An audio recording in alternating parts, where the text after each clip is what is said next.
But the thought of that somehow we need to restrain it is the most ridiculous. Do you need to grant your variance? The problem is, there's no country zone In countries in the country. none at all in Lycoming County. Well, Well, of course, yes. We changed. this is, They want to put it, where are you gonna put it?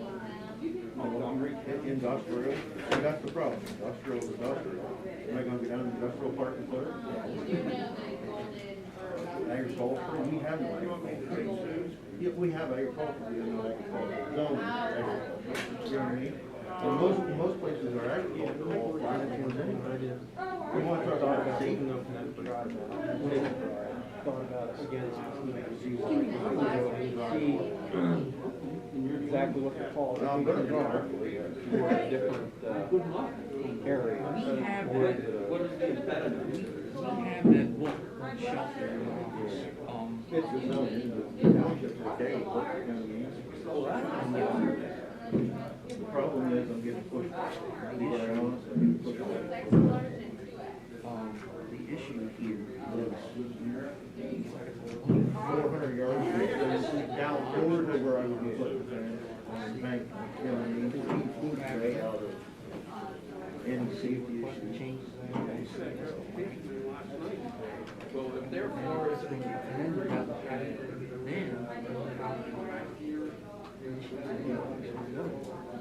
I have to see pros.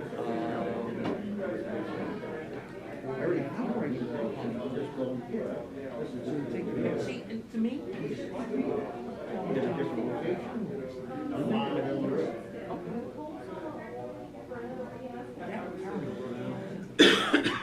the switch is, he's not the sharpest tool in the drawer.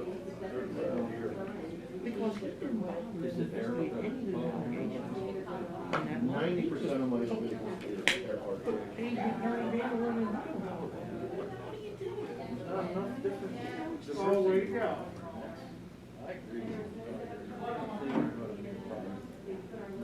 It is what it is. All right, good luck. Well, thank you. Restricted to black powder, that would really. Well, he's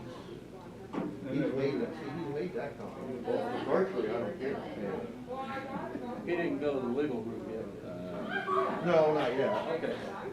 No injunctions or? No. Okay. I agree. You can walk out in the middle of 180, get hit by a dump truck too. Or you could go to work. Now there's a novel idea. I'm okay with that.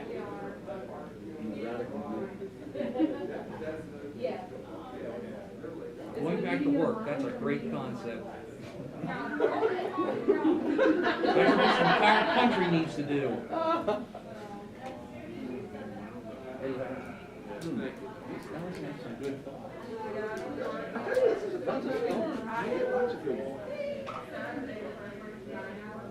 It's the inverse proportion rule. The further away you get from the front, the wiser the knowledge gets.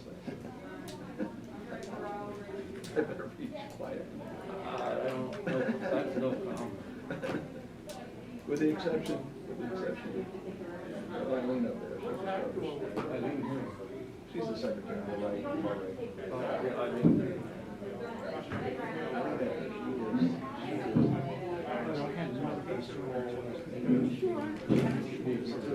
The board I told them to contact the Williamsport Regional Airport, speak to the FAA representative. Hi, Shannon. who's that drop? I did drop. One minute short. Yeah. Susan. This is I more. don't know. I'm assuming they're gonna do it, because they were more than a little upset.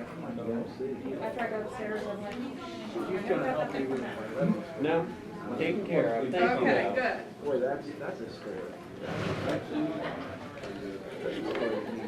I don't know how long it's going to take to catch up. It is a good. It's Technology. Related to the same area? Yes, in fact, related all to the these same people are here individual. because of Yeah, the yeah, they're calling. That's probably 3.2. The sunshine. Yeah. I rolled my ankle on the road, the curb thing. Stupid, it's dark, it's out watching out. Basically, the comment was, what's all this crap? I said, well, I thought I was I'll gonna. tell you what, you just ask people stuff. legislation has not caught up to the time. Thanks, Master. We shall see. Here's what you need to do. decorated And that's what he really cares. Is that a new gig? It's interesting. Good. She jumped right into the fire.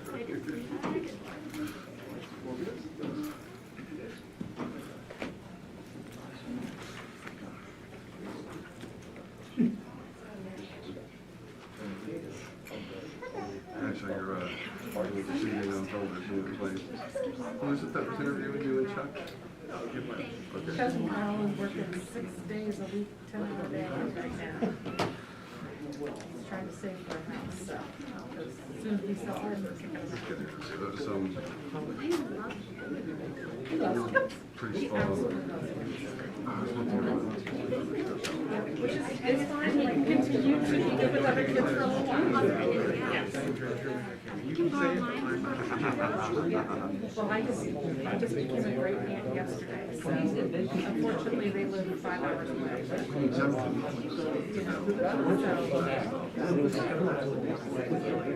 Yeah. Well, it's summertime, coming up over now, with the camera. Hey, someone's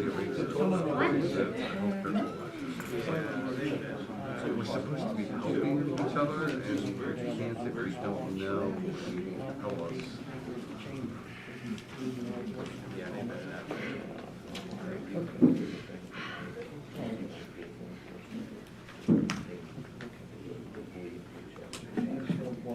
Good morning. We apologize for being late. We were in a meeting.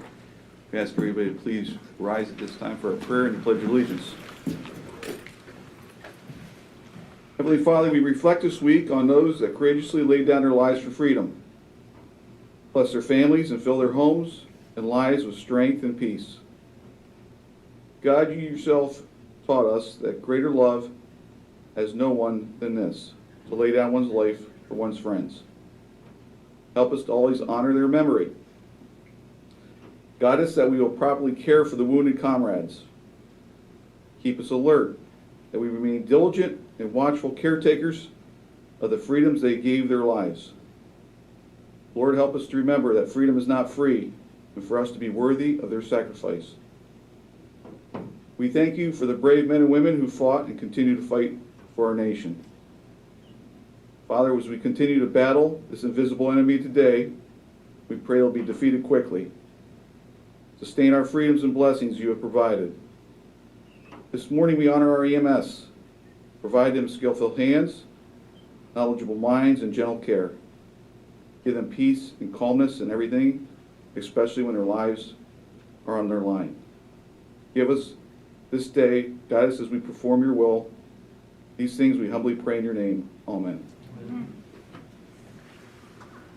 I pledge allegiance to the flag of the United States of America, and to the republic which stands, one nation, under God, indivisible, with liberty and justice for all.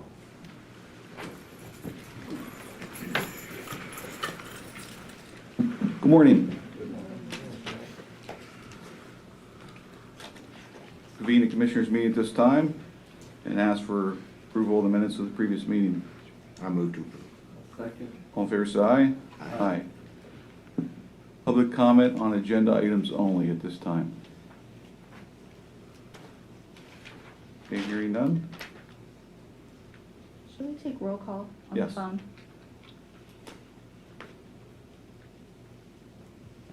Can everyone on the phone announce themselves, please? Tom Kratzky, Development Services Supervisor for County Planning. Jason York.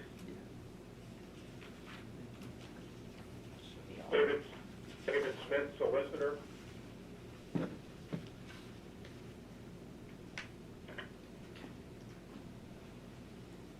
All right, so we'll We'll move to 2.0, Accounts Payable Cash Requirements Report with Nikki Gottschall. Morning, Nikki. Good morning.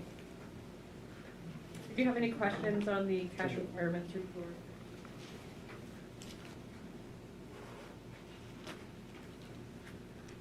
I don't have any commissioners.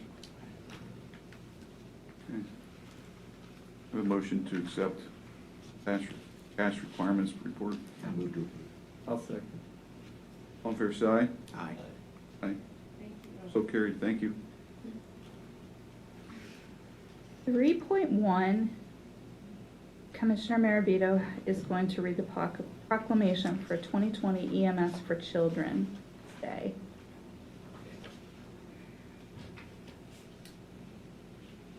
Proclamation. Whereas more than 30 million children receive emergency medical care each year due to illness or injury, and whereas the needs of children are different than the needs of adults in medical emergencies, and whereas the goal of emergency medical services for children is to help states and communities prepare for a medical traumatic emergency involving a child through the provision of properly trained emergency personnel, sufficiently equipped ambulances, pediatric-ready emergency departments, and well-defined pediatric treatment protocols and procedures. And whereas Emergency Medical Services for Children relies on its established partnership within the Emergency Medical Services EMS community, as well as physicians and nurses who provide pediatric emergency care to help states and communities reduce child and youth disability and death due to severe illness or injury. And whereas Emergency Medical Services for Children, the tens of thousands of EMS providers and acute care professionals it serves, and the more than 25 professional organizations in which its partners are committed to improving the quality of emergency care children receive. And whereas it's proper and timely to bring recognition to the value and accomplishments of emergency medical services for children, and the dedicated men and women who work tirelessly to improve the quality of pediatric medical care.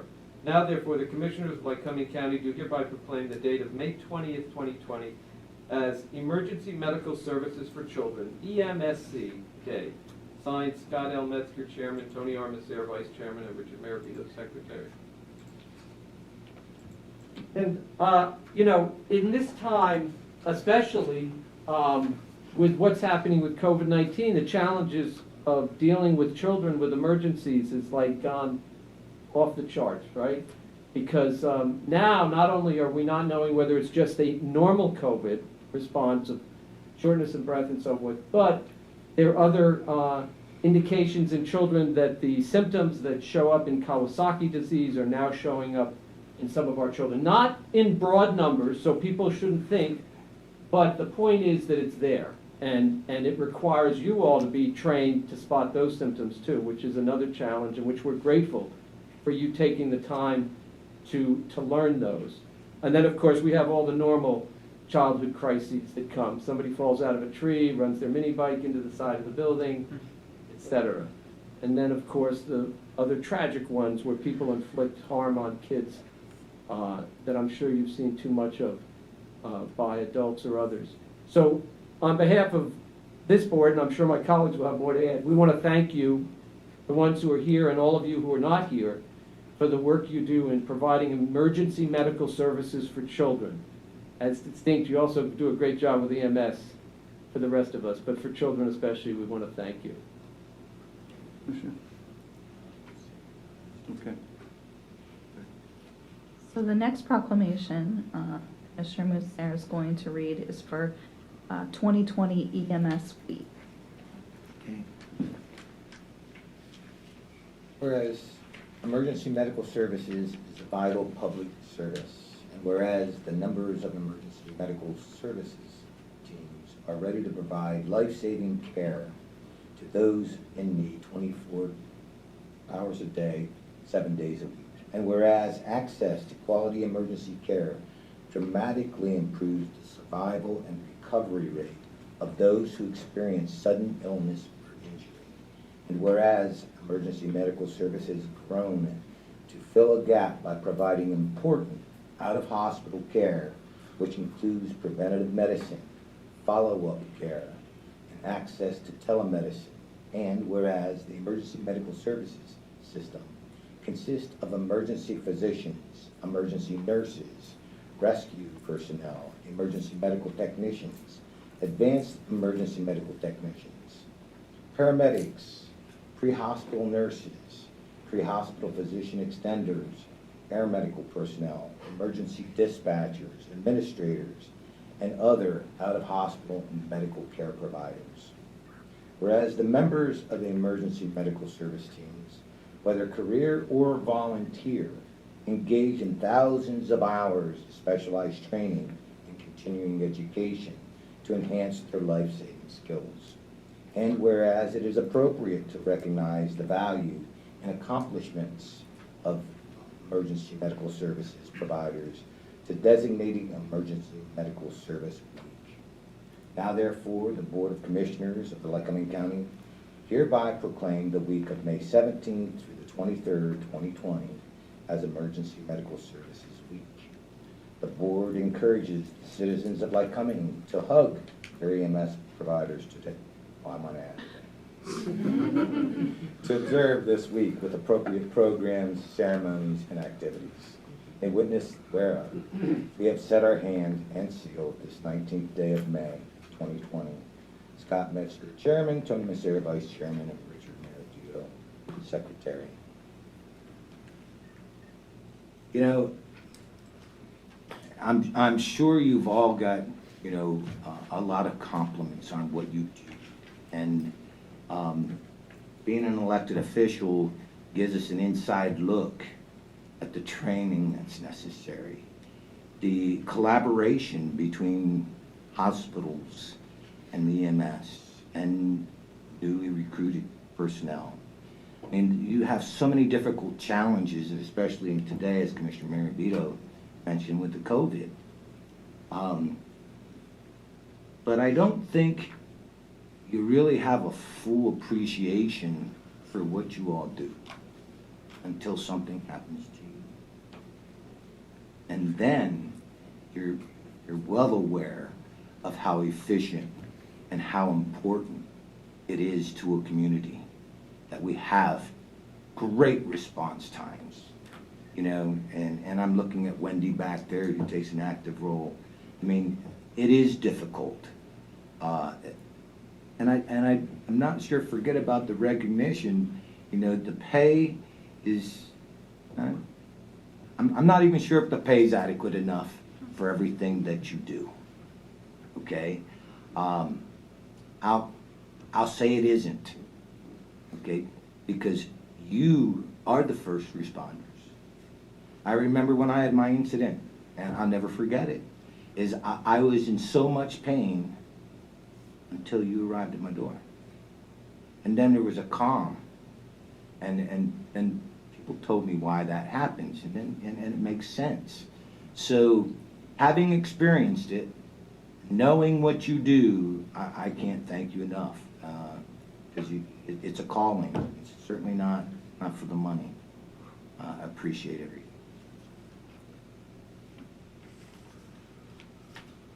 We have an amazing EMS in our county, and we've actually honored in 1 year at our Little League because we wanted our kids to recognize this profession and how dedicated you are, and not only what you experience every day, but what your families experience.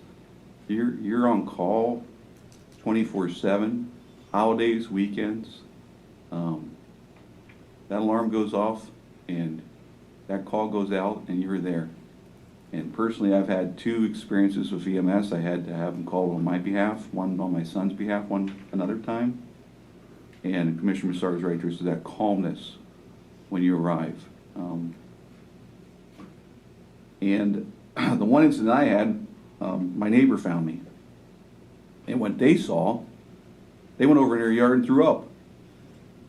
So, because of how they found me. And Hutch was the first one that got to me.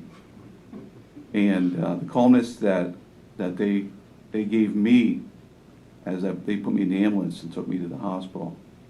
And when you're lying there, it feels like 15 minutes because you can hear the ambulance, you can hear those sirens coming. But when you hear, then it was only 2 or 3 minutes. It's amazing your response time. And I saw that when my son one time when he was an infant, he had to have the ambulance called because he had an accident. The same thing. Your dedication is beyond words. We can't thank you enough for what you do and what your families sacrifice. So the least we can do is say thank you. And Commissioner Massars, I'll put out record, you don't get paid enough. You don't, not for what you experience, what you see, and you can't have an eraser board to take that away. It takes a special person to be in this field, and what you see and what you experience. You have to decompress, and you have to come back and do it the next day. And you do it professionally and with skill. We thank you.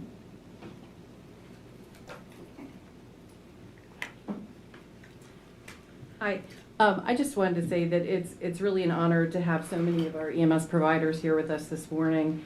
And we really appreciate the support that the commissioners have shown our entire EMS system, not only through the proclamations, but also the tuition reimbursement that you're providing, especially in these uncertain times.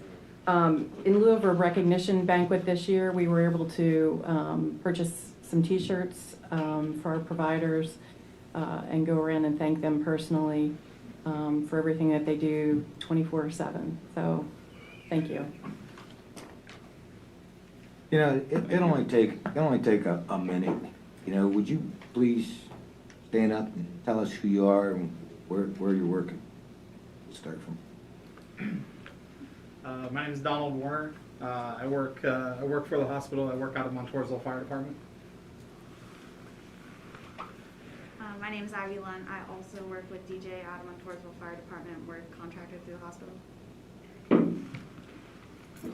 I'm Brianna Wilson. I'm a platoon chief, a paramedic supervisor at Susquehanna Regional EMS for the hospital.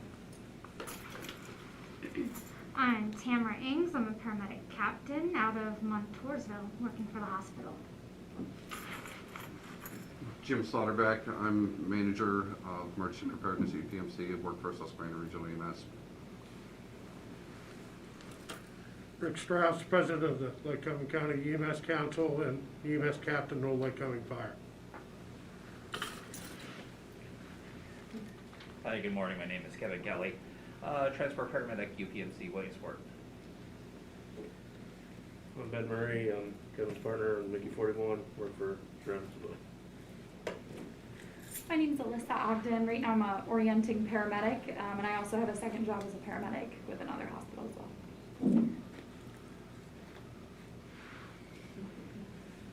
Mark Truman, I'm the deputy chief with Susquehanna Regional EMS. Thank you all. Appreciate it.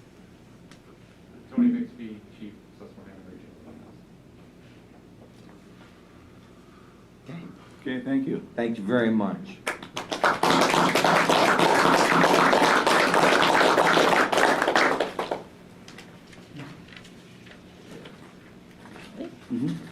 We'll move on to 4.0, TDA actions with Roxanne Greco. Morning, Roxanne. Morning, Commissioners. This is an update to the TDA. It's a creation of one new assistant county detective in the district attorney's office.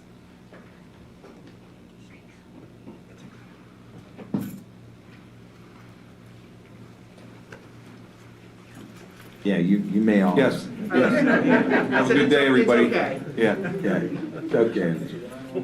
Just hurt our feelings, but that's okay. Take care. Be safe.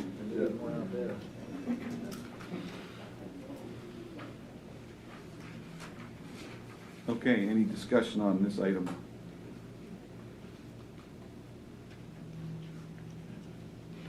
Motion to approve the update to the TDA? Move to approve. I'll second it. All in favor, say aye. Aye. Aye. So carried. Moving on to personnel actions. In the Prothonotary's office, Brenda K. Smith, as a full-time replacement promotion, deputy prothonotary, pay grade 7, $40,681 annually effective May 17th, 2020. In the district attorney's office, Loretta Clark, new position as a full-time assistant county detective, pay grade AD, $23.09 per hour effective May 31st, 2020. Okay, I see Mr. Heap here, our planetary. Would you like to have any comments?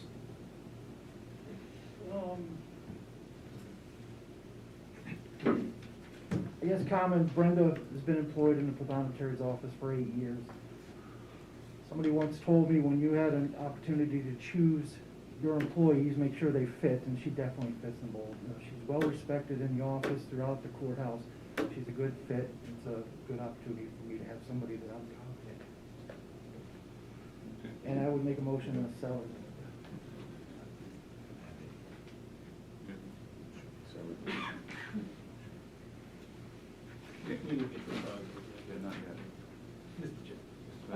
Go ahead, did you want to say something? So, I just want to comment on this detective. It's a new position. You pick up the newspaper, you look at the news, there's some bad things happening in the community with drugs and other things, and we have a responsibility as elected officials to hire people to make sure that those things don't happen. So I just wanted to point that out in case anyone asked. It is a new position, but it's a position that's necessary. It is a position that's necessary, and Mr. Garner, through the removal of another position in his office and some forfeiture money, was able to acquire the funds in order to fund this position. So we commend him once again for thinking outside the box and funding this position. It is definitely needed. We will not tolerate crime in the community, especially violent crime. You heard him yesterday at the press conference. He made that very clear. And once again, we want to make sure that our community is safe, because that's number one, make sure our public safety is in place. Any further discussion? A motion to accept the 2 personnel actions. I'll move to approve. I'll second. All in favor, say aye. Aye. Aye. Carried. Thank you. We'll recess the Commissioners' public meeting at this time, convene the salary board. Commissioners, we're asking you to update the salary schedule with the addition in the district attorney's office of 1 new assistant county detective union position. Any discussion on this salary board action? A motion to approve it. I'll make a motion. I'll second. All in favor, say aye. Aye. Aye. So carried. Thank you. Thank you. We'll adjourn the salary board meeting at this time and reconvene the Commissioners' meeting. We'll move on to 8.0. Director McDermott is going to present 8.1. Commissioners, on behalf of Maya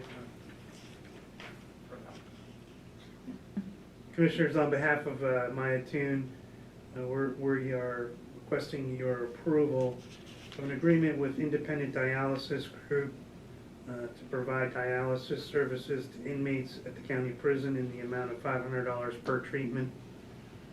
We currently do have an inmate that requires these services.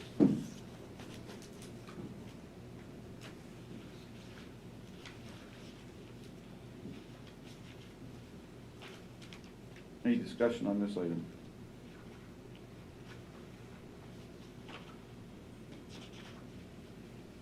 Motion to approve it. I'll move to approve. I'll second. All in favor, say aye. Aye. 8.2, Jason Yorks, approve amendment with Petro Choice Holdings Incorporated. Good morning, Commissioners. Morning, Jason. In front of you for your approval is amendment number 2 to our 2018 contract we have with Petro Choice. They're the providers of all our lubricants and greases and stuff.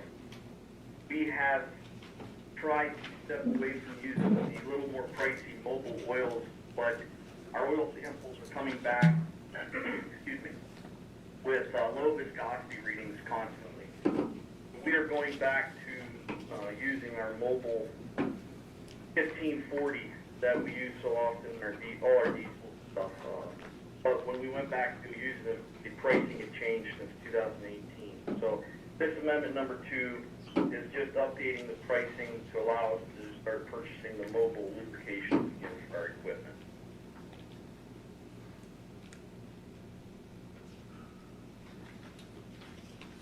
Questions or discussion?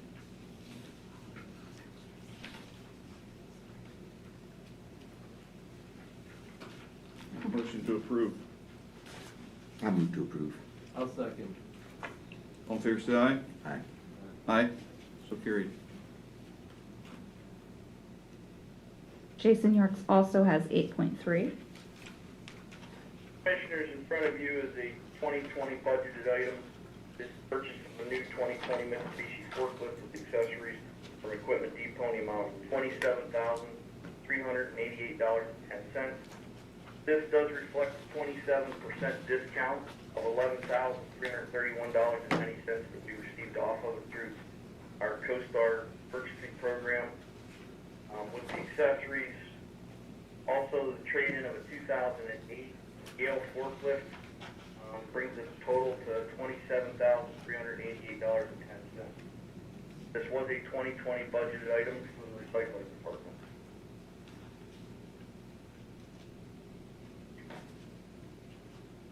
Jason, how much was the trade-in on the 2008? Oh, sorry, sir, it was $4,500. Okay.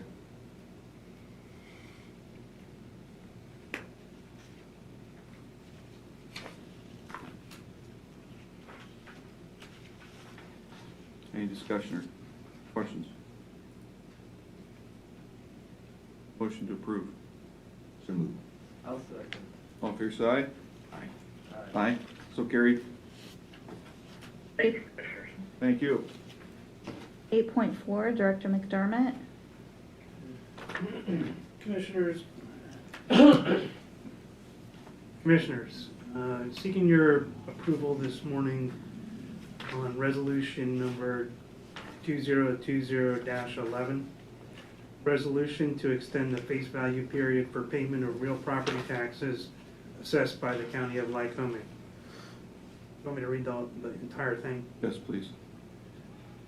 Whereas Governor Wolf signed Pennsylvania Act number 15 of 2020 in response to the financial hardships caused by COVID-19 disaster emergency, and whereas Act 15 provides in part that a taxing district may by majority vote of the taxing district governing body adopt a resolution extending the deadlines for the collection of tax at the taxing district's prescribed due dates so long as the discount rate is not extended later than August 31st, 2020.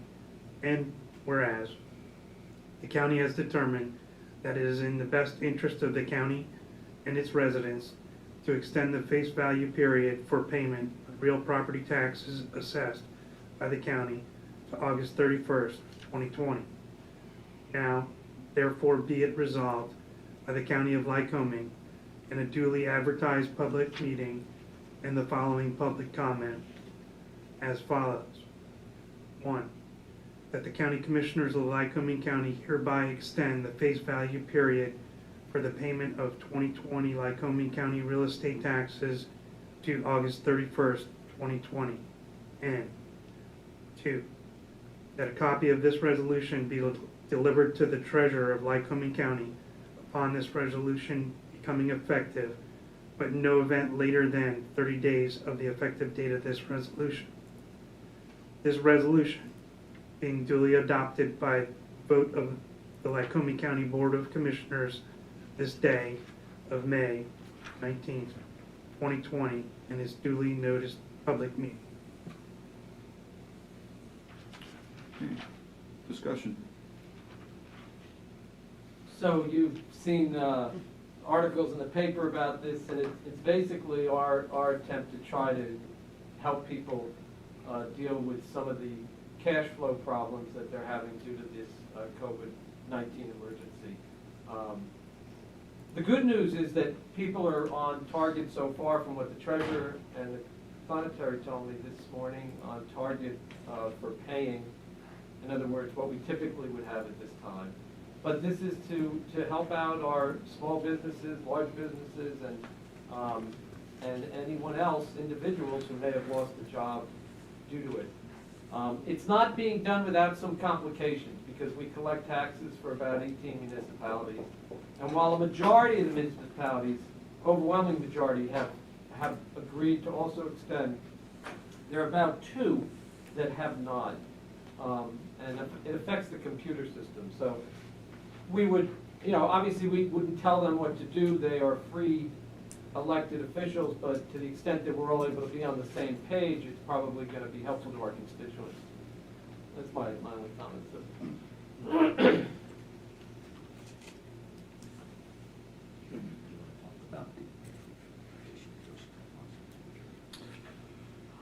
I'm on a conference call every Wednesday with 8 other county commissioners in our region, Clinton County, Snyder County, Union, Northumberland, to name a few. And we've discussed this as a whole. Those counties are also extending their face period to either August 31st or September 30th. So we sent out through our planning department, we sent out a notification to our municipalities and townships and expressed to them what we would like to do and ask if they would also be willing to extend. Thank you, Shannon, for doing that. And so it's important that we're in different times. Obviously, with the COVID, we're concerned about our businesses, small and large. We're concerned about those taxpayers that are out of work right now, and so we feel this is a way to try to help them through this crisis. So it may be a situation where we may have to do some additional help with our treasurer's office in order to get through this period, but we feel on the back end we can do that. On the front end, we need to assist our public and our taxpayers. Anything else? Okay. Can I have a motion to accept the resolution regarding the face period of the real estate property taxes being extended to August 31st, 2020? Be resolution number 2020-11. I'll move to approve the resolution. I'll second them. All in favor, say aye. Aye. Aye. So carried. Thank you. 8.5, Tom Kajewski. Thank you. Approve hunting preserve zoning ordinance 2020-01. Hello, I'm here to present an amendment to the Lycoming County zoning ordinance to allow hunting preserves as a use within the countryside rural resource protection agricultural zoning districts by special exception with appropriate supplemental controls. I'm just going to briefly go over the definition here, or the ordinance amendment here. The amendment defines the use to include fenced operations, including they're intended to hold domestically raised game intended for commercial hunting and trapping. However, the use also includes operations regulated by the Pennsylvania Game Commission as regulated hunting grounds, and which provide commercial hunting for certain game bird species. Applicants will need to have 100 contiguous acres for the operation, which is undivided by public or private rights of way intended for the conveyance of automobiles. Applicants will need to provide a fence around the operation, and the fence will need to extend 2 feet below ground or be electrified 2 feet above ground in order to prevent boar and other animals from burrowing under the fence. Regulated hunting grounds do not need to provide a fence, but they do need to mark the boundary as required by the Pennsylvania Game Commission. Enclosures will be erected, will need to be erected at least 450 feet from neighboring residences, any neighboring agricultural building used to house livestock, a school, daycare facility, or playground associated with the school. Commercial hunting operations can only operate from sunset to sunrise. The owner will have to provide any required federal, state, local permits needed for the use.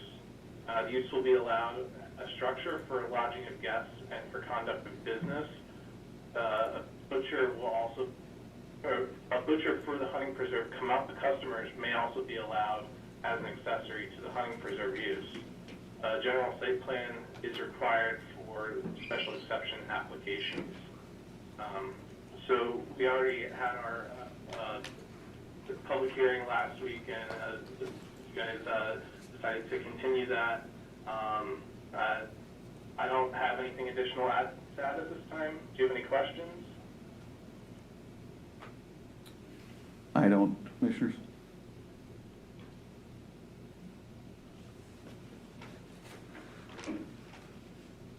Okay, thank you, Tom.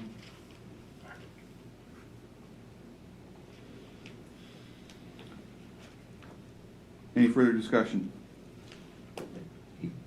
I continue to express my concerns about this. You know, we had a petition signed by 50 people, some of whom lived in the township, some of whom didn't. We have various people who, last week, Mr. Krajewski? Krajewski. Yeah. I'm sorry, Tom, I should know that. That's okay. The J is silent, that's the key, right? Yeah. Krajewski, okay. Tom, we had obviously the, one of the applicants who's interested in doing it was here and spoke in favor of it, and I understand his interest in doing it. We had a lot of people contacting us, basically saying when they moved into that zoning district, they didn't anticipate this happening. And actually, Tom, did you get another email? I thought I saw an email from I haven't got emails. I think that they've sent them straight to the commissioners. Okay. One of the things, Shannon, I wanted to ask you is, does the countryside, I don't have the zoning ordinance in front of me. Does the ordinance say that in countryside, or does it say now that in other places there's harvesting of animals and that there shall not be harvesting of animals in the countryside? No. No? Does it? That comes from the descriptions. It does say in the resource protection that it's a typical activity. Right, that's my point, Tom. The current zoning ordinance states in a description that harvesting of animals, which is what this is in the resource protection area. So my point is that when they drafted that zoning ordinance, if they wanted that to be considered in countryside or agricultural, they would have put in the document that harvesting of animals is to be expected in countryside and agricultural. That's why I really believe that what I said last week, we should construct this change as narrowly as possible in compliance with the existing zoning ordinance, so that we're not out there doing something that people who have been living there for 50 years had no expectation was coming. That's I think, an important point to think about. That the document itself in resource protection says harvesting of animals. I keep using the analogy, it's like you buy a house and then they tell you they're going to put a factory up next to where you live in a residential neighborhood because they're going to change the zoning ordinance. You've been living there for 50 years. You say, well, wait a second. I didn't have an expectation. So that's what I think we should think about, is the expectations that were given to people in the document itself.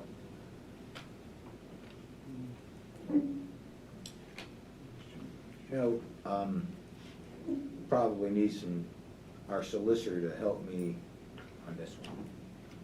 But as much as I appreciate our planning commissions and our elected officials and an owner of a business, okay, I just can't disregard the amount of phone calls and letters I received from the people of that area. I can't. Whether that's correct or not is yet to be told. So I can only say this.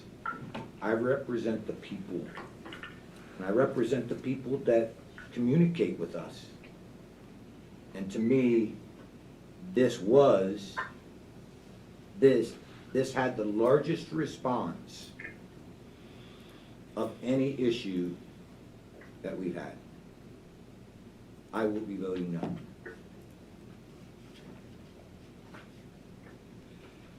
We have 5 of these facilities in our county, and they're not regulated.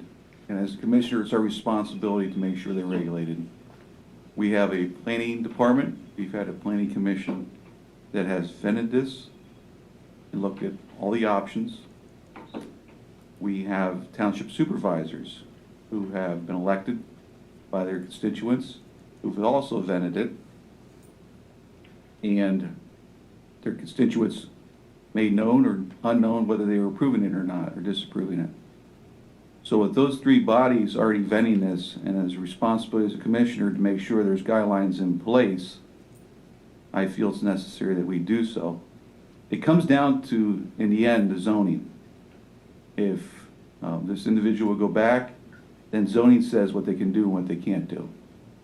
So with that extra safeguard in place, I will vote in favor of it.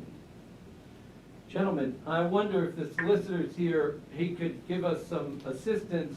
I would be willing to amend the ordinance to have just resource protection at this time, because I believe that the zone, and correct me if I'm wrong, Tom, but the document does say that resource protection is something contemplated in the, I'm sorry, harvesting of animals is something contemplated in the resource protection district. And I would be willing to propose an amendment that has just that area, so that we could thus allow for it in the county and do what my colleague, Mr. Metzger, has talked about, which is to be able to have some controls over it, but at the same time, honor the calls that all three of us have received from constituents.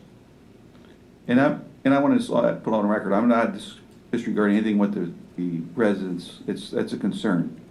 I had this happen at my old homestead, where it's a residential area, and a facility came in. There was an empty property behind where I grew up, and they put up a nursing home. And that would cause a great deal of controversy back in the late 80s. So I understand what this brings to a community, but also we have to have regulations to make sure that we strictly monitor these facilities. Tom, it's my understanding you can hunt in countryside anywhere, correct? That's correct, and I do want to clarify, the Resource Protection District does identify harvesting of, it says continued harvesting of resources such as timber and game as an important activity, but it doesn't specify that it's not an important activity in the other areas. It's just that's an emphasis of the Resource Protection District. The other two districts did have descriptions in their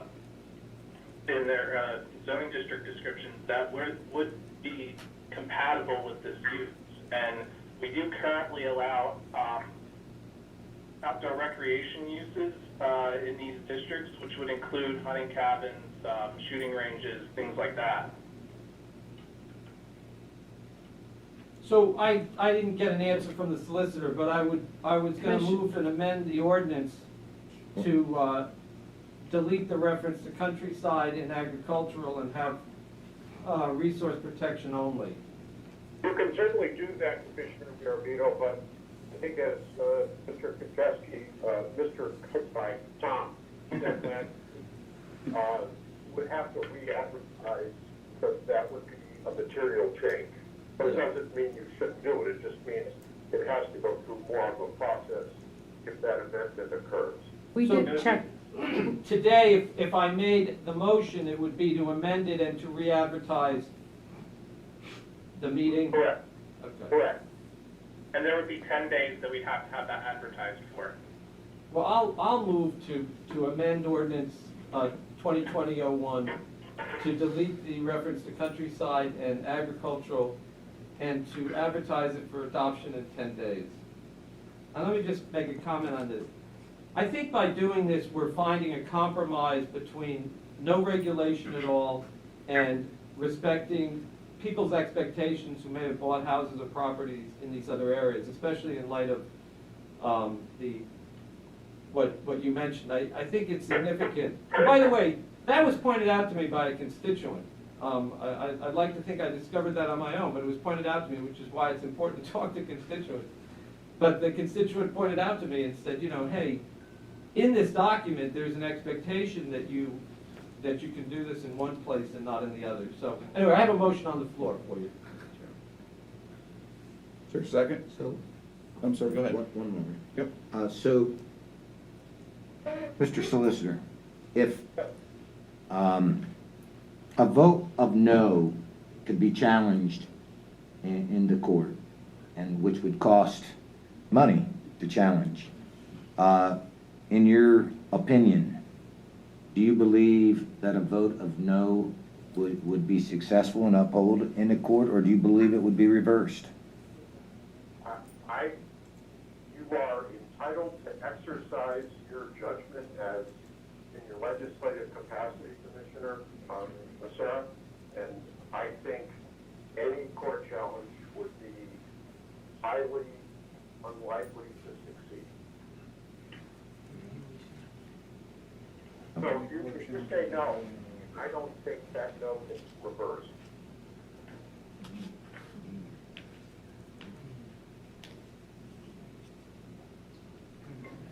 Any further discussion? There's a motion on the floor. So your proposal, your amendment, would this possibly allow it? Or they could just resource manage, research. Yeah. Which then would, Shannon, Yes. would there be a special meeting held by the partners to change a countryside to different zoning?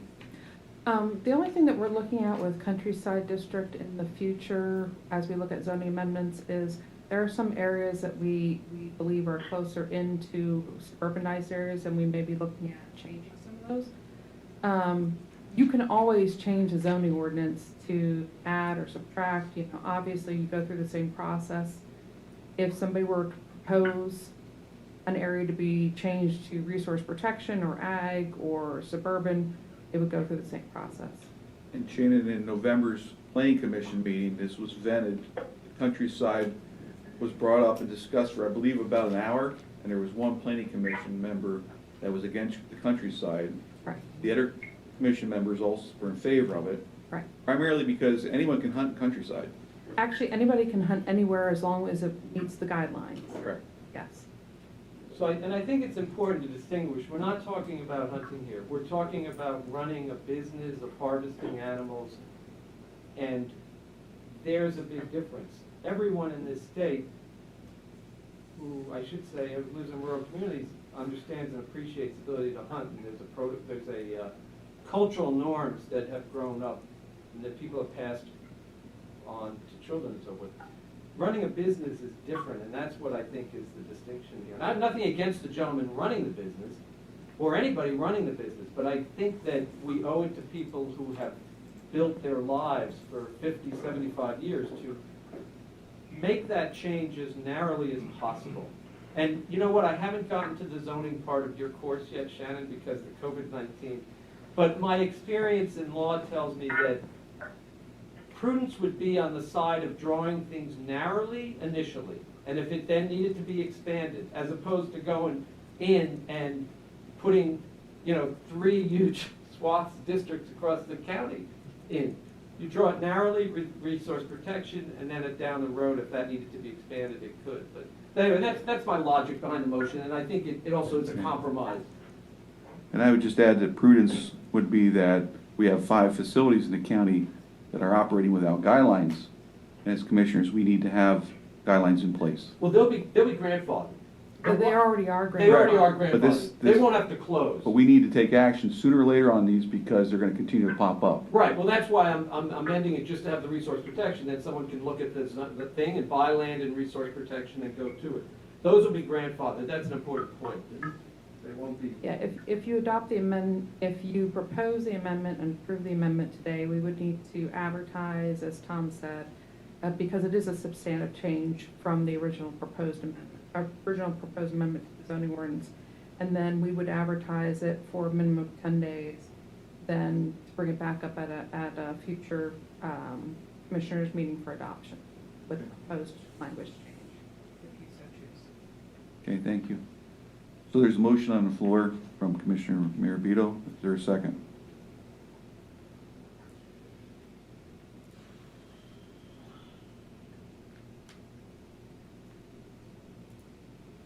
I hesitate, but I will second. Okay. All in favor, say aye. Aye. Aye. Opposed? Here? Abstentions? Obviously, there's none.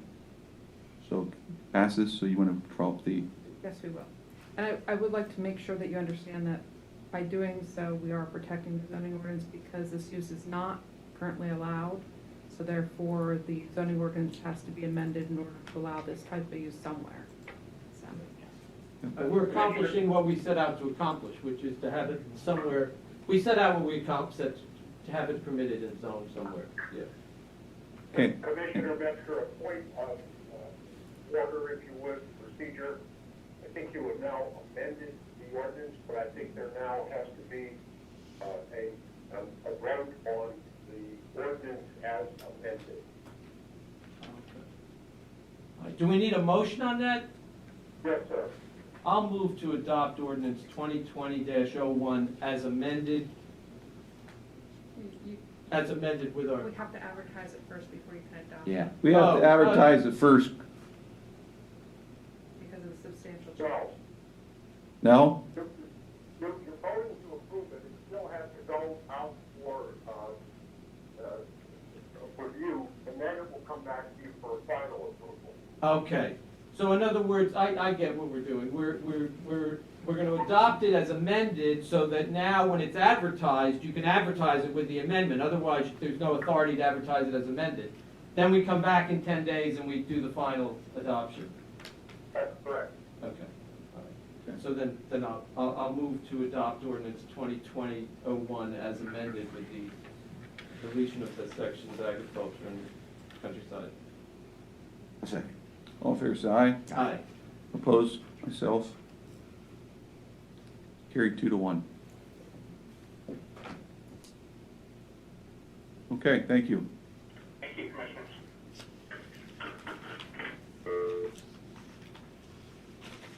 Commissioners' comment? Well, last week I spoke about, I asked the state to stop spreading fear, and it caused quite a stir. And that question was asked of Dr. Levine this past week, and she says they're not spreading fear in Harrisburg, and she promised that we would have positive cases of people recovering. So we'll find out this week whether that will be released, whether we'll actually get not just the cases testing positive, but cases that have recovered. That category has not been released yet. I'm anxiously waiting to see how they're going to go about doing that. But we're now on day 62, and our constituents wake up each day looking for answers. These are adults that are being treated like children. The state government, with their inaccurate numbers, is deciding when and how we will live our lives. A country that's founded on our freedoms is disappearing rapidly. Those very rights are under attack and are currently being vaporized by a group of politicians. In New Jersey, a pastor who has a drive-in service with 23 people and 18 cars was threatened in order to stop services. In Los Angeles, the mayor says we may not reopen entirely until we have a cure. He opened the beaches and stated that beachgoers are allowed on the wet sand, but not on the dry sand. Governor Wolf yesterday urged people from Pennsylvania not to attend the beaches in New Jersey and Maryland when they're reopened. He says if people are not wearing masks on beaches and it's dangerous. In Oregon, a hairstylist has her license, lease, and her children threatened to be taken away if she didn't stop working. Now she receives a $14,000 fine to add insult to injury. Basic rights are being violated without the use of logic or common sense. Lycoming County has entered the yellow phase 11 days ago, and everyone's still just as confused. On April 13th, Governor Wolf stated he was aligning Pennsylvania with 6 other states to coordinate a collective approach to reopening. Each state was going to have 3 people assigned to work on that coordination. Those 6 other states were New York, New Jersey, Connecticut, Delaware, Rhode Island, and Massachusetts. If you go to each one of those states' websites, you'll find their plans for reopening. New York is the hardest hit. They're operating on a 2-week period of continued progress with a region approach to each phase. In Pennsylvania, there is nothing detailed. Only New Jersey and Massachusetts are farther behind than Pennsylvania. So how do we get to the green phase without a plan? Last week, the governor spoke to the county commissioners after a 7-week hiatus. Tuesday, he said the approach may be from the counties to go all yellow before they go to green. Thursday, another conversation was not necessarily being reviewed regionally, as the state is now looking at counties individually. This is just as confusing as the original identified essential, not essential, who gets waivers, big box stores open, small businesses closed, directives coming out of Harrisburg. Remember, the original reason why we shut down society was to prevent the hospitals from mass hospitalizations. So let's take a look at the yellow phase. For example, the malls are listed as recreational indoor facilities. Now, the mall might lighten my wallet, but I don't think I've ever worked up a sweat in one. Little League and youth sports are in the yellow phase. They're classified as entertainment, along with botanical gardens, zoos, concerts, and professional sports. They wonder why people are confused, because I sure am. In Delaware, the governor is having town hall meetings to hear from his constituents. More than ever during these times, a constituent needs to hear from his elected official. In our county, Congressman Keller, Senator Yaw, Representative Everett, Wheelan, and both Commissioner Massar and Mayor Beadle have been available. Last Thursday, the Pennsylvania House and Senate passed a bill to allow counties to develop business mitigation plans developed when businesses would reopen within their counties. That is now on the governor's desk, and I'm sure he'll veto it. The governor needs to provide a fully detailed plan to get Pennsylvania back to work. A step-by-step accounting of each area, progressing from red to yellow to green to no phase. This must be articulated to the local governments and the citizens of Pennsylvania. We are now more than 2 months into this crisis. The governor has had enough time to formulate a strategy. Other states have demonstrated that is more than enough time and freely possible. Look on their websites. 70% of Pennsylvania are small businesses. Too many of them are being impacted by this ineffective approach. A detailed plan to get them back in operation is necessary and needed now. These businesses do not want handouts. They want open. They were closed down to reduce the risk, flatten the curve, which has been accomplished. The detailed plans need to be established, or these businesses will be forced to close their doors permanently. Through collaboration, counties and businesses have the capabilities to develop their own plans to reopen in a responsible and effective manner. Stop moving the goalpost according to your ideas without sharing them. Let the counties open before June the 4th, which just happens to fall 2 days after the state primary. That is ironic that several northeastern states have part of their states locked down till 2 days after the primary. Show us the plan to move on or sign the legislation to allow the counties to get it done. Yesterday in Nassau County, a councilwoman showed how they can open up their tennis courts. You can't play on a court next to you. What boggled my mind was if someone's tennis ball rolls down to you, you cannot pick it up.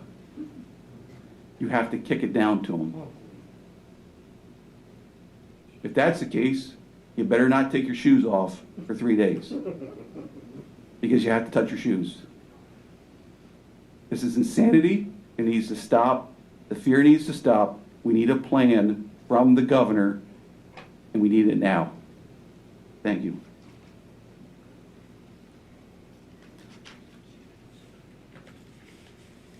Commissioner? Okay.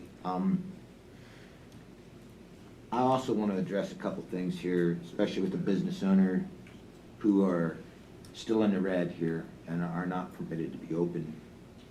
The PPP that you received will be gone. And for the ones that have not received it or applied for it, you're experiencing some very difficult times. So let me assure you that the commissioners are 100% behind you. We will be help funding a grant program in the Chamber and the First Community, I believe, in the very near future. You know, you're seeing cases throughout the United States where people are going to be defiant. And when you do so, it does put police officers and law enforcement between a rock and a hard place. Every politician, every MDJ, every judge swears an oath to the Constitution of the United States of America. It is now, we'll be hearing many more of these lawsuits at the Supreme Court level on the constitutionality of this. But I can assure you this, I've spoken to many of our law enforcement officers. I've spoken to our MDJs. And they empathize. And they will do what's necessary to protect their jobs, okay? But knowing this, that if you are, and you believe that your constitutional rights have been violated, do not be afraid. Take a stance. I can't tell you to take that stance as a commissioner because we receive money from the state and federal governments, and I would never put that at jeopardy. Never. I will not do that. But what I will say is I'll stand with you on whatever decision you choose, whether you comply or you don't. Okay? I understand feeding your family should take priority, especially during these times. Okay? The governor, I want to be in his shoes, trust me. Okay, but even by his own admission, that he's made mistakes in how he decides what an essential business is or non-essential. And to me, every business is essential, okay? But regardless, he's said that. I sit on the executive board CCAP, and this week, and a matter of fact, it was, I believe, yesterday, that the governor said to us that he will allow CCAP to be sitting at the table with him on a daily basis to try to develop the plans to get everybody reopened. And this is a huge step, okay? And one which is absolutely needed. I do want you to also know, as far as the businesses, that if enforcement warns you or gives you a summary, a fine, the next step is the MDJ. And at that time, that MDJ, who is an elected official, has the right to believe in the Constitution or not. You know, me personally, I'm telling you it's unconstitutional what's going on. And decisions will be made by the higher courts shortly. But that's up to them. And if they throw it out, it's out. I choose to work than to keep you closed down. No question about it. Now, I also sit on the Northeast Regional NACO board, and regardless of your political affiliation and what you think about certain governors or not, New York has done a relatively pretty good job in defining the problems, understanding, doing the testing, everything. And have they made changes along the way? Absolutely. They, you know, it's a new experience. I want to have to deal with millions of people, or I want to have to deal with the governor with Philadelphia, Pittsburgh, Erie. I mean, these are tough decisions when you have a highly dense area of people. Okay, but their individual rights should never be infringed upon. Okay, and we'll see this change. I'm certain. That was one of their biggest problems, was law enforcement being placed between a rock and a hard place. The state test kits. Okay, this is the game changer, regardless of what you want to say. We need testing to make sure that the people working in the nursing homes are protected. When you see what's happening in John's area with the Manor Care, I mean, 78 out of the 83 that reside in there have it. They're positive. And what was it? Was there 7 related deaths or 10 or how many? better. There's 15. 11 was last number. Well, I mean, from there. Yeah. This is alarming. And from what we understand, our state health department has not even addressed this yet. Okay, and I hope they address it soon. But when New York experienced the same issues, and not to put blame on anybody, they didn't realize what was going on. And once they found out, then that's when the cost started. Because testing is about $100 there, at least from what the conversation was with the commissioners in New York State. Very expensive to do. They're spending in the one area $88,000 a week just for the employees to be tested. That's a lot of money. But is it worth it? Yeah, I would think so. They deal with things in the national level, NACO, National Association of Counties. And from that perspective, they're looking at the CARES Act and how it was allocated and how it's not being spent. Okay? And that's one of the issues when you have such a large proposal. As a matter of fact, it passed. But that was one of the issues that counties have, especially rural counties. We were excluded out of that first act. It only went to counties of populations of 500,000 and more. Okay? There are new proposals being made right now. And one of them is called the HEROES Act, which passed the House, I believe, correct? Yes, right, it passed. Okay, and there were some issues with that. And we'll identify some of those issues here shortly. But the other one is the Cassidy and Menendez approach, their bill.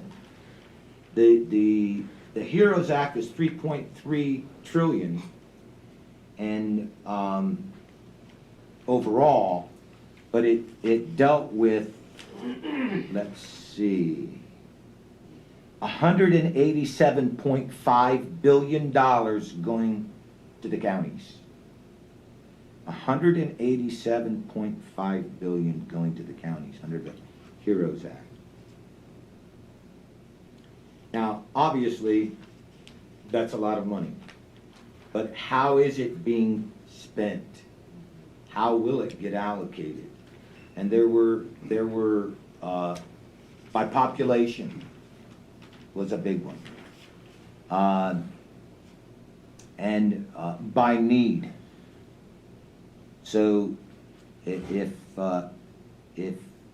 you receive certain money, everybody would receive certain money, minimum, a minimum amount. And then the rest would go by population and by the COVID, how many people had COVID. So you can see rural counties, again, will probably be shortchanged on here, but at least there were certain guarantees under the HEROES Act. The other issues, regarding both, and this is the Cassidy Act or approach is $80 billion versus $170 billion. These are two bills in the House right now. And they provided,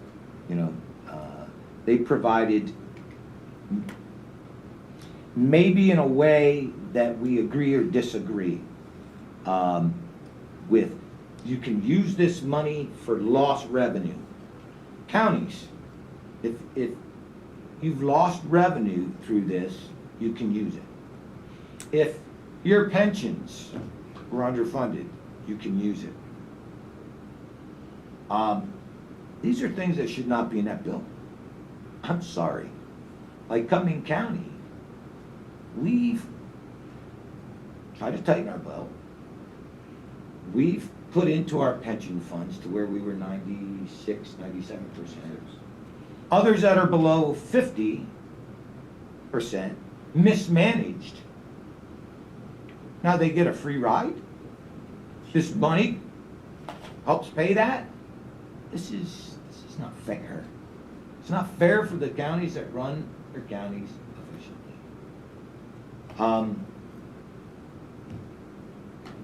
Both bills, they want bipartisan agreement.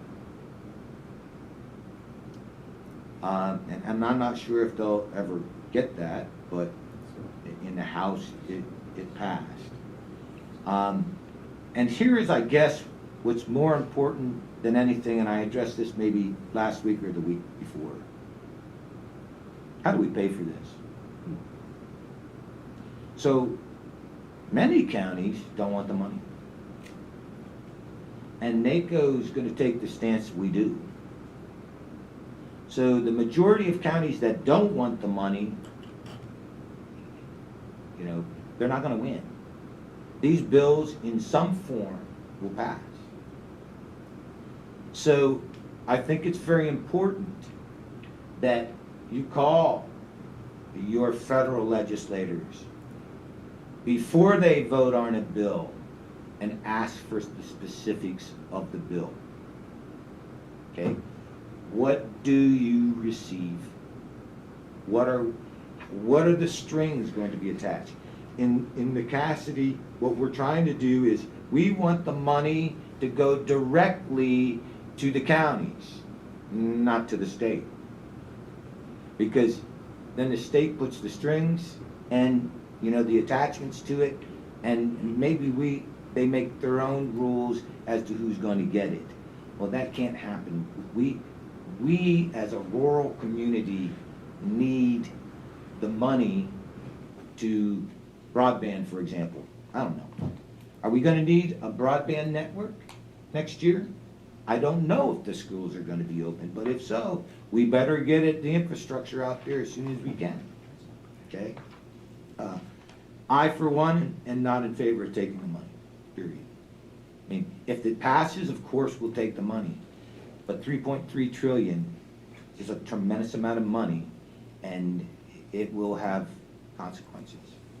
So I know I kind of like babbled on, but I think it's very, very important that the people know that these bills that are going to be introduced and have been will get amended, and I believe that there will be additional monies coming.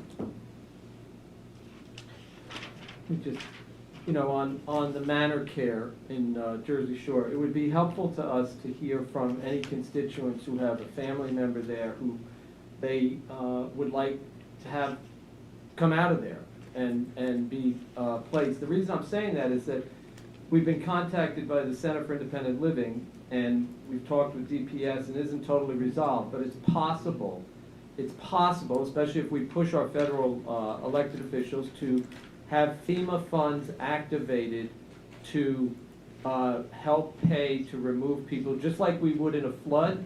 If there was a flood, FEMA would compensate the county, and then people, obviously, the Center for Independent Living would has the authority under state law to remove folks who want to be removed, place them in quarantine, provide services, because there's something called the waiver program, which allows people to waive out of being in a nursing home and get their care outside, skilled nurses, the same care they would get if they were in a home. So if there are constituents out there, you know, I sometimes read some national newspapers, and you read in there about various people who died due to the COVID-19, the coronavirus.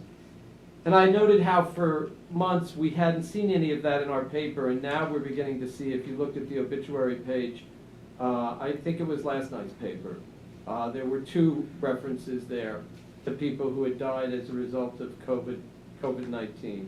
And it's disheartening, especially when you see that these people, although they may have had other issues, were living lives that brought joy to the people who were in their lives. You know, you mentioned the Act 13 funding, and we first talked about that up with the Chamber at the hospital last week, and we did have a meeting with them. And I would like to also see, I think they've put together a good program that they're trying to get funds to people, and we're going to try to discuss and see what we can do. I also would like to hear from constituents on other ways that we might be able to get funding out to help, ways that we maybe haven't known about, or people who have not been able to get assistance from other places, from the PPP program, because they didn't have employees. I'm thinking of a constituent I spoke to last night who deals with all independent contractors, and so he didn't have employees. And then in terms of, you know, it's funny, my colleagues will tell you that when it comes around to springtime, I'm often coughing. So I wear this mask to protect them, because when I'm in meetings, if I'm coughing and I may be asymptomatic and not realize that I have COVID-19, this mask protects me from spewing out on them. So I would encourage people to wear masks. Do you have a God-given right under the Constitution not to wear a mask? Sure. But let me ask you this.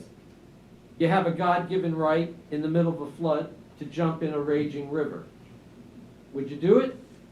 No, because you would use common sense. And all the science folks are asking us to do now is to use some common sense. And it's interesting to me when I read of other countries, South Korea, Japan, and other places, the emphasis, and Mr. Stout probably knows this from traveling, the emphasis is always on the group.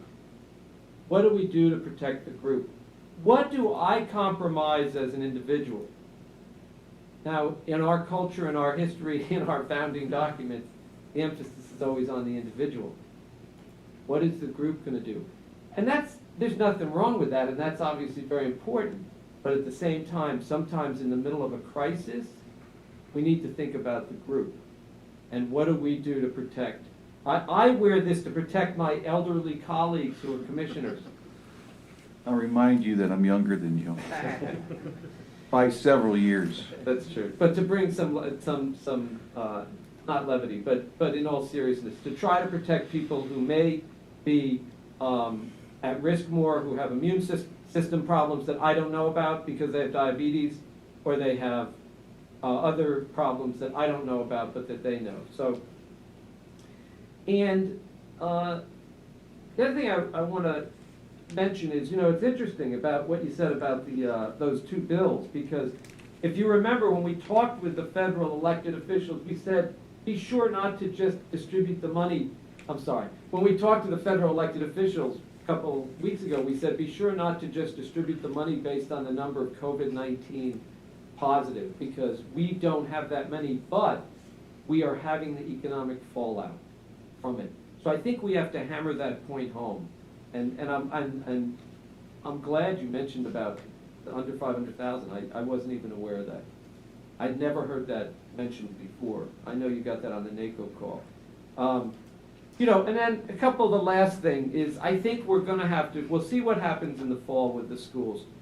If the schools are not going to be able to be open for whatever reason, or it's part-time, I think we have to try to step up to the plate and with our Act 13 money and look to see if we can help on devices and internet access. Because I talked to a parent last night. She's got 2 twin boys, and she's in a job where she's at having to leave them, and they're trying to work from home, people trying to work from home and juggle that, and they've got 3 kids, and they only have 1 computer, and the mom or the dad's trying to use the computer for work, and the kids are saying, well, heck, I guess I can't do my schoolwork because I don't have a computer.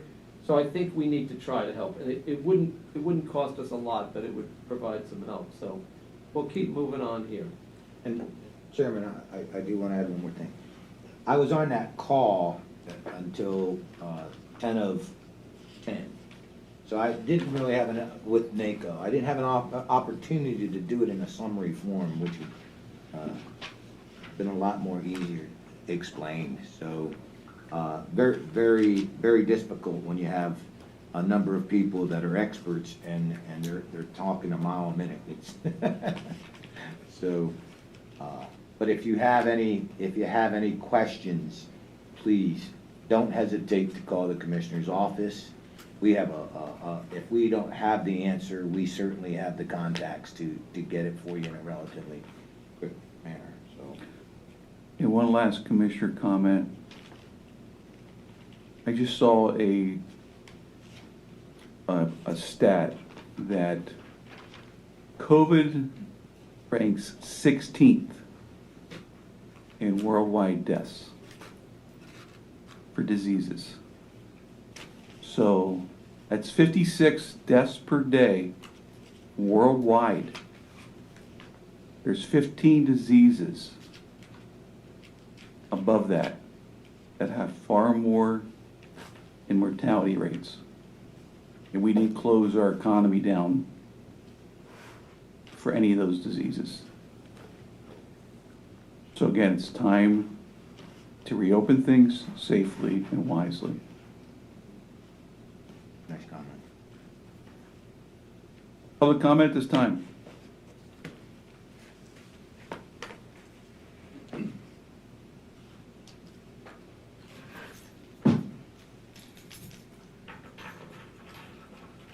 Commissioners, good morning.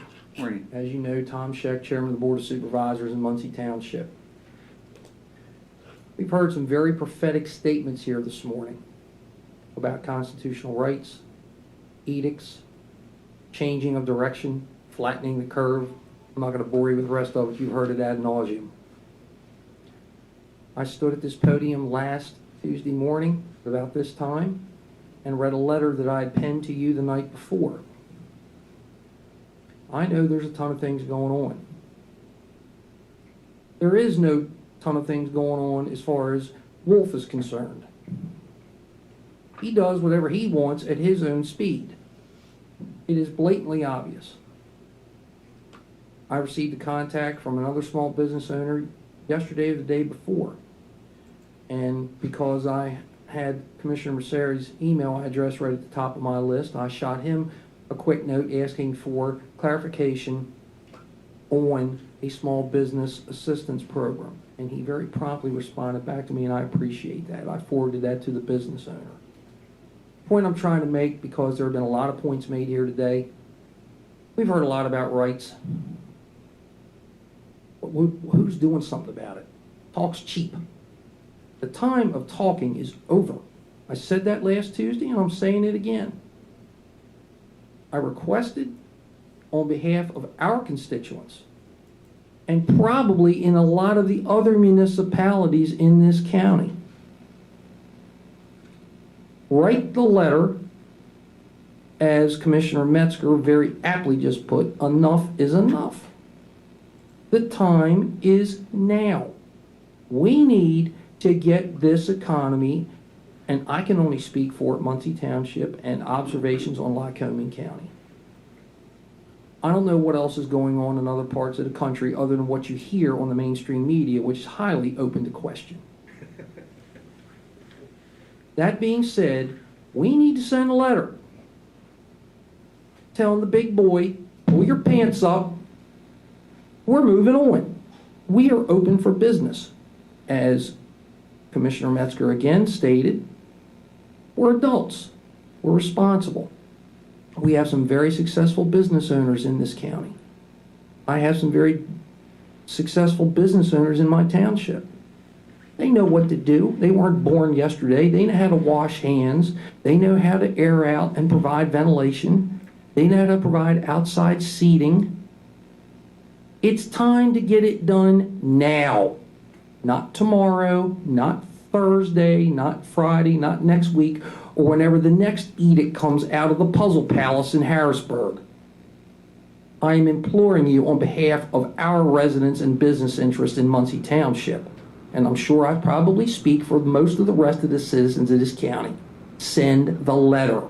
Thank you. Thank you, Tom. Additional public comment?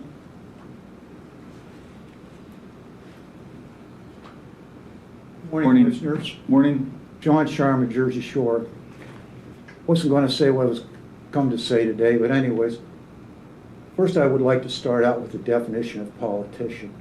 The definition of a politician is a person who is involved in politics, especially as a holder or a candidate for an elected office. My main concern this morning, I'm pro-life from the beginning of life, conception, through the whole process of life, death. But what concerns me right now is the situation that's taking place within a block of my house. And it starts off in the Sun-Gazette.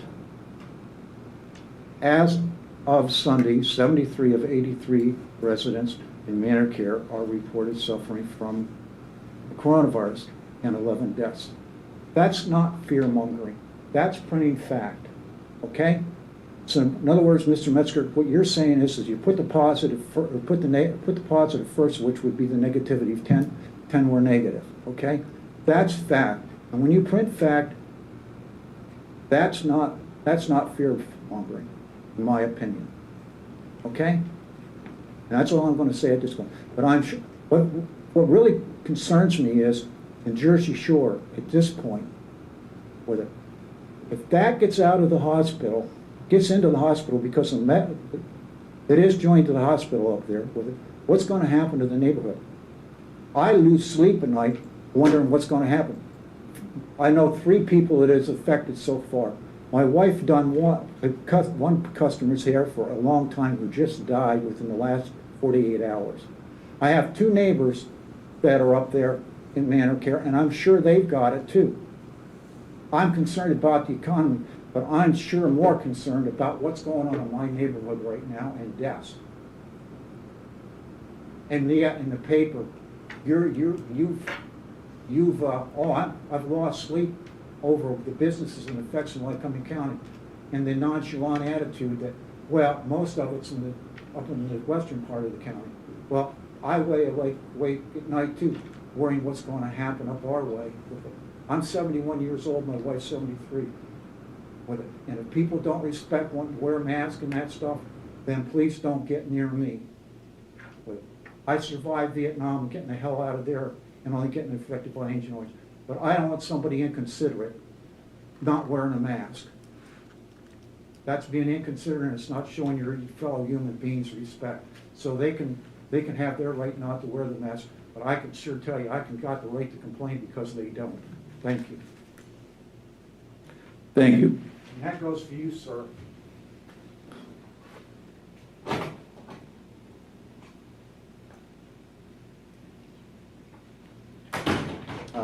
Larry Stout, representing Clinton Township. Morning, Larry. This morning when I was driving here to the meeting, I passed a house in South Williamsport, had on the door, beware of dog. And I'm sure they didn't mean that there's a rabid dog that they have in there that the moment I would open the door, it's going to jump all over me. They're just saying, be cautious. Don't provoke this dog. It reminded me of when 30-plus years ago, my wife and I had a German Shepherd because somebody broke into our home and cop told us the best defense you could have is a dog. We thought, okay, we'll get a dog, which was great, except our house was 10 times too small for a German Shepherd and caused more damage than a thief would ever do. So we decided we were going to raise his paw and get him to join the United States Air Force, which he did. We took him to McGuire Air Force Base. My wife took him, ran through all the paces. He was great, and it was all done. And the trainer said, well, there's one last thing we got to do. The dog was in the car. Debbie's ready to drive home, and he says, I got to test its aggression. I'm going to grab you to see how he's going to respond. She grabbed Debbie, and Debbie said she could have swore that Prince was ready to break the window to get at the guy. This is a dog that played with our 3 children. Kind, wonderful dog. Don't mess with the owner. Now, I say that to say, you need to tell the governor, beware of the dog. Because, to give an example, 5-6 years ago, as you know, the Clinton Township Volunteer Fire Company hosts the Freedom Ride. And it's a big deal. Thousands and thousands of riders come out.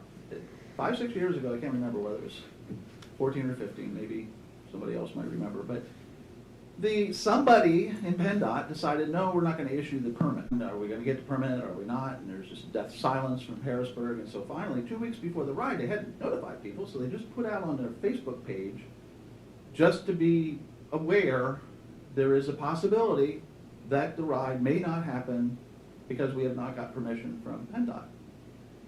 There was nothing in the Facebook about do something about it. It was an awareness thing. Thousands and thousands of responses came to the governor, to PennDOT, to congressmen, to anybody that was in Harrisburg. They were inundated. They got their, I probably shouldn't divulge too much, but they got the permit hand-delivered from the state. And they said, please, call off the dogs. That was the term, call off the dogs. I'm just saying, I would hope that the governor is prepared to call out the Pennsylvania Army National Guard. Because and again, this is just observation, but I can guarantee you there will be a 911 ride. Now, there could be a safe ride like we've had the last 20 years, where everything is in order, or they're going to say, no, it's dangerous. You know what's going to happen? Yeah, wild in the streets. It's going to be born to be wild. They'll come out. They'll come out in droves, and they'll come out not happy. And they're going to, these are the people that the coalition people tried to actually outlaw them to come. These will be the ones that show up. And I would now fear, being a Clinton Township resident, for these people to be on the road during this time. And they'll be there. September 11th, they'll show up to show their freedom. So what will happen now is now we're going to become a police state where we have to forbid these riders from doing this, all of which could be prevented by just simply issuing a permit and letting the ride go forward. And that's just to me a microcosm of all the things that we're seeing happening now. We have all these repercussions because of this kind of mantra that we keep saying that we're in this together and follow the science and, you know, yada, yada. Well, I'm going to add one. Beware of the dog, because it's starting to bark. And at first it's just annoying, but the dog can bite. And as you alluded, I have traveled around the United States, around the world. I've met many, many people on 4 different continents. And the one thing that they admire, as much as our economy and all those things, is our freedoms. I hear that more than anything else. I would love to come to America where I can be free, where I could pursue whatever endeavor I want to, where entrepreneurship is encouraged, where you can be innovative. They admire our ingenuity. They admire the fact that we don't look at problems as problems, but as possibilities. We, you know, when the world was all worried about Y2K, they thought, well, Americans are working on that. It gave a comfort. Now, I don't know what we are. I really don't. And I just want to close. This is my liberal arts education that I got to get something out of for all the money I spent on it. You know, W.B. Yeats wrote a poem called Second Coming. And there's a section in it that gets quoted a little bit. Things fall apart, the center cannot hold. Mere anarchy is loosed upon the world, the blood-dimmed tide is loosed, and everywhere the ceremony is lost. The best lack all conviction, while the worst are filled with passionate intensity. And so I just want to remind everybody that the first three words of the U.S. Constitution are "we the people." And quite frankly, if government must impose its will, then we've lost our democracy. Thank you. Thank you. Well said, Mayor. Any additional public comments? We have some from the live stream. Go ahead, Jerry. Okay, user MC Green, thanking the commissioners for showing wisdom and leadership, goes on to say that the only federal legislation we need now is massive infrastructure investment. He says he'll be calling about opening the senior centers. There's a few other. Okay. Anything else? No, that's it. And from Nothing. email. Okay.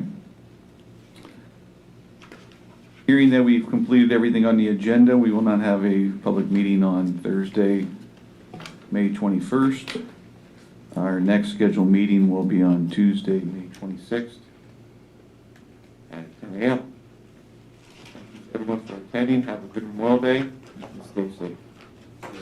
Larry and Tom, I just want you to realize that we're in constant communication with the governor. And we always emphasize how important it is that these businesses are open.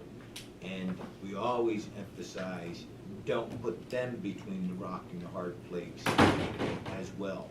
This is their livelihood, and they're going to choose to open and feed their families than to listen to what they feel is unconstitutional. We stand behind them. We stand behind our people and businesses 100%, you know. And I'll go off the cliff right now. If you look at some of the proposals in these two bills, okay, it is nothing more than their agenda. Bingo. That's what it is. Bingo. It's about, and even this governor stating, to be able to state to the public that you will have to pay your people more if you want them to come back to work. Okay? Because why are you paying them more than what they make at work? It's making it difficult. Right there. It's all part of the plan. Green energy. To start to place people on Medicaid. That's legal now. They want you to go file on Medicaid. This is wrong. Right, but so in fairness, we have to understand that part of what's happening with this pandemic is we're seeing the failure of the healthcare system. People get their healthcare through their employment. So when they lose their job, they lose their healthcare. And there's estimated, so we haven't laid anyone off at the county. But had we laid off someone at the county, they would have lost their health care.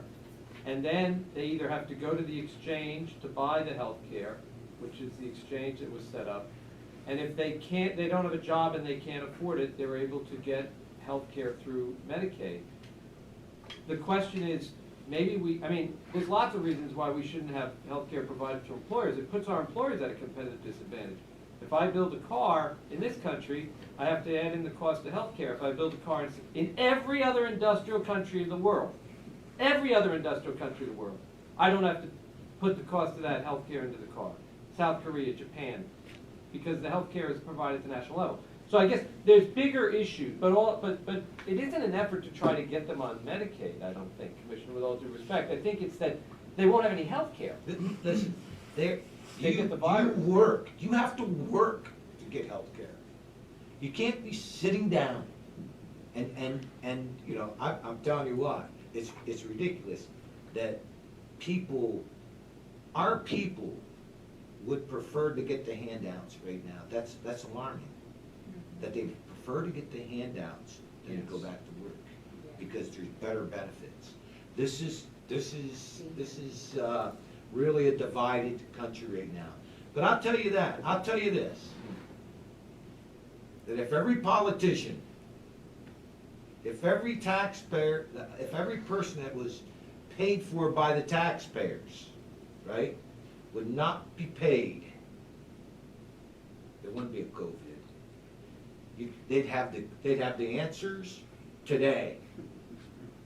It's the government is so big that they don't lose a trick. They don't feel the pain. When somebody would ask, as a citizen, say, I'm reporting him for not wearing a mask. I'm reporting them for doing this, or he's opening up, or something. That's sad. It's not just sad, it's disgusting.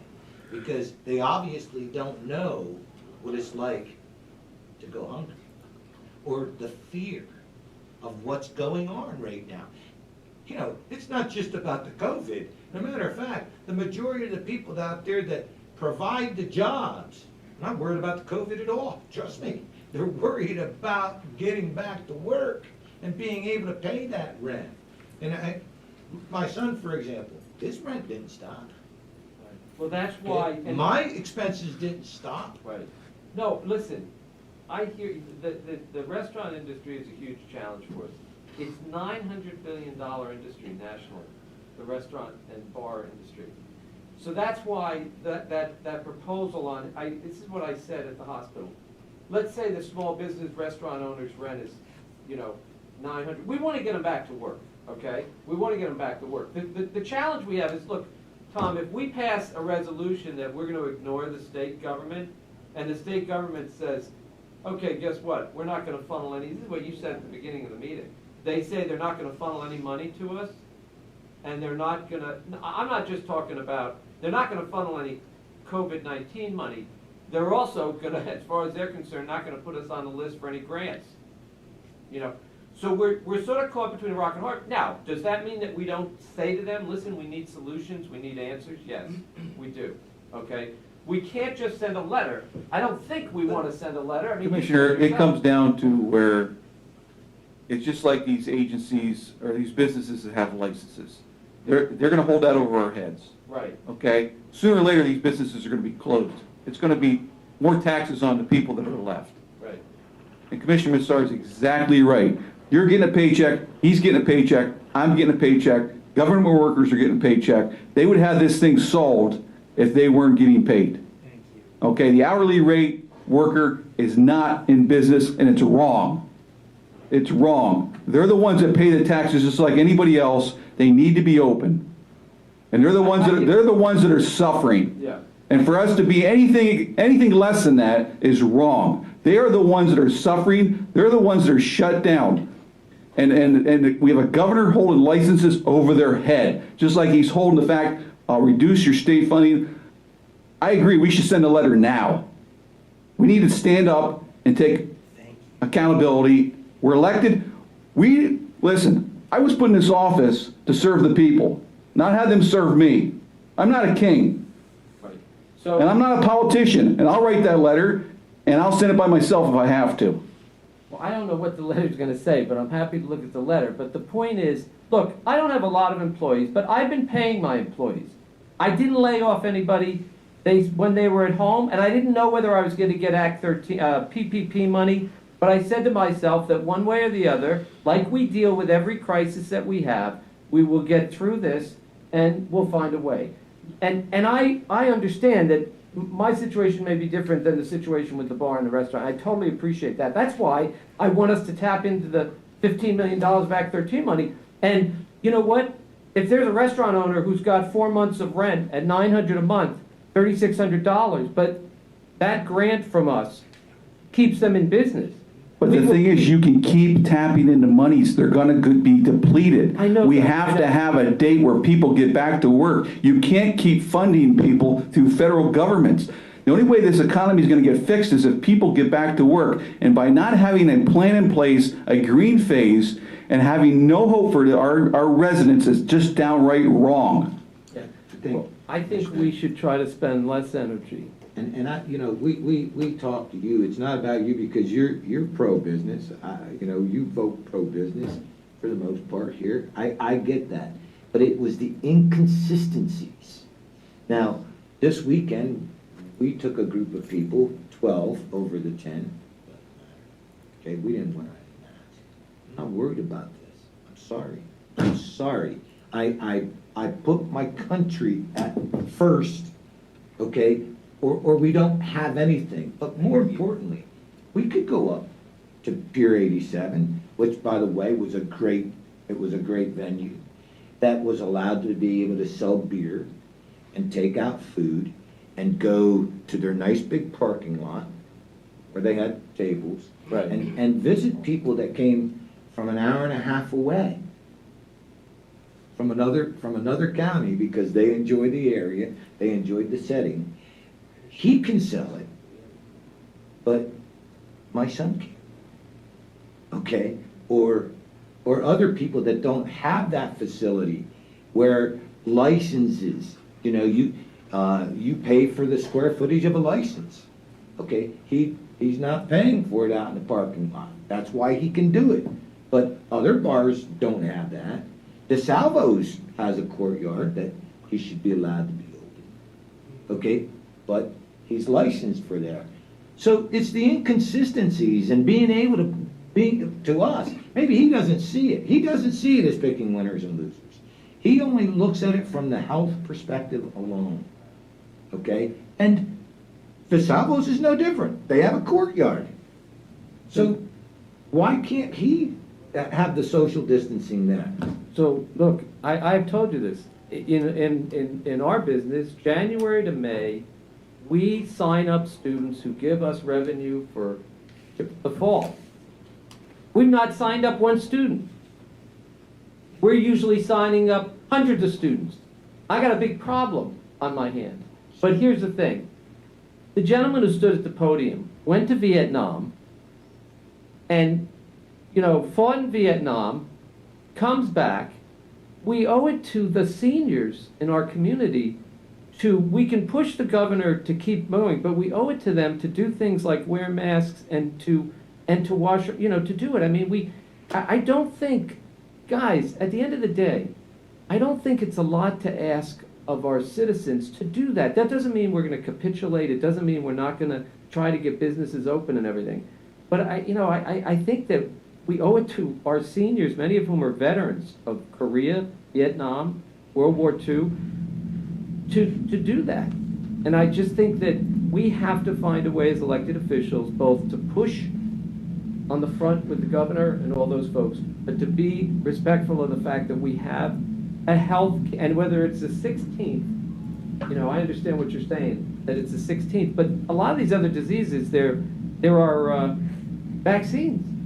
I've traveled all over the world. I took chloroquine when I was in Burma, so I didn't get cholera, right? I had all the side effects. I mean, and the point is that there are certain things you can take, things to prevent getting them. There's medications you can take to prevent getting cholera and prevent getting these. This thing, there's nothing, and it's not like, you know, there's some people who are gonna have worse consequences. So I just think we have to find a way. Commissioner, we have a flu shot every year. Yeah. And 60,000 people die from the flu every year. So it's unfortunate. Like I said last week, we need to protect the vulnerable, we need to protect the elderly, and the rest of us have to get back to work. So protecting the elderly means we should focus on trying to do something with that manor care. And I know that we have Yes. concerns about it being Yes. privately owned, but honestly, we've got. That's where this country has failed drastically, not protecting these nursing homes. They have failed drastically. But we can deplete $16 million in a heartbeat. No, and We I'm have not- to be very right. careful. Absolutely. I'm not suggesting we do that. I'm not suggesting, but I think for a modest amount, we could keep our small businesses up. And when I say a modest amount, I For mean, how long? well, We don't know. No, but There's things no are answers. getting- But things are getting better. There were 37 counties that moved into the yellow phase. Now there's another 13 that moved to the yellow phase. Things are getting better. We're turning the corner. We have to have, it's true, Tom. I mean, we've got about 55 counties. Now, I don't know the answer to the question of, do we just go to the green phase beyond yellow? You have a county next to us, has 2 cases. They've been closed for 8 weeks. Yeah. How is that fair? How is that fair, Sullivan? How is that fair to those residents in that county? How is it fair to those businesses? I don't care if it's one business up there. How is that fair? 2 cases. Well, Elk County, I believe, has 5. How is that fair? Well, I'll tell you what, one of the things that I think that we should be aware of is that people, the people I come into, the overwhelming people I come in contact with, feel as though things are being handled properly. And listen, Tom, Tom, listen to me. I'm not saying that you just do what the overwhelming majority think. I mean, the polls show that 70% of all groups, Republicans, Democrats, Independents, think that the governor has been handling the crisis as best as can be handled. Now, it doesn't matter. At the end of the day, you could throw your polls out. But all I'm trying to say to you is we should be aware of the fact that the average person on the street is concerned about protecting their family. Because at the end of the day, that's what they have. And we know from our healthcare provider in the area, 3 phases. First phase, from people that worked in the cities, came home. Second phase, people who live with these individuals, lived with them. Third phase, the vulnerable, the people that had health issues in nursing homes. Every case, they know how they got it. They didn't get it from your doorknob. They didn't get it from Walmart or a big box store, or I have no idea how I got it. They know exactly, and it was over a period of time of being in that environment. It's time to get over the fear factor, be responsible, you can wear your mask, you can wash your hands, like we're supposed to anyway, and move on before it's too late for these businesses. They're not going to be open. We're going to have increased suicide, we're going to have increased addiction, we're going to have increased poverty, and this county is going to be broke just like other parts of this country. My biggest fear, Commissioner, is there is unrest right now. Okay? What's really going to be bad is if we digress, if we go from yellow to red. And I'm not even sure if he has a plan for that. But if numbers start to show it, I'm sure he will. And that can't happen. There's going to be some tough decisions that are going to be made, because we know once we open up businesses, everybody else is showing it. Everybody else is showing. You open up business, the amount of people that test positive escalate. That depends, because in Georgia they have, and the cases are down. It Texas depends on how has stayed the same. Right. No, Oklahoma Texas has shot up. and Georgia has gone way down. Florida is down, and they have the most elderly people, the numbers of elderly people in the nation. They're doing it right. Yeah, I don't know. Well, Okay, meeting's adjourned. I don't think we need to worry about going to red at this point. I mean, we need to try to, you know what I mean? Let's cross that bridge when we get to it. Let's try to keep moving our Be a plan. folks. Yeah. Thank you. Should be a plan.